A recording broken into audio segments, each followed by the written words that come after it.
Hi, fellow stargazers. Welcome to the Astronomy Lab. Are you curious about the night sky?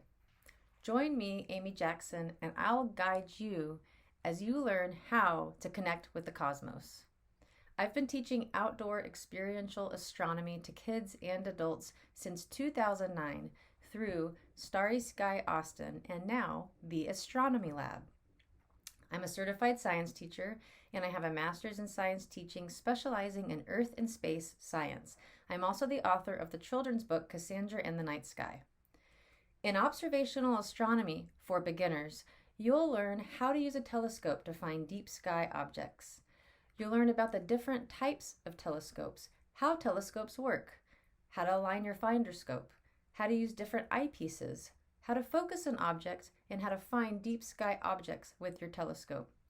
I learn best by doing and experiencing, so this course focuses on experiential lessons and hands-on activities mixed in with demonstration and discussion.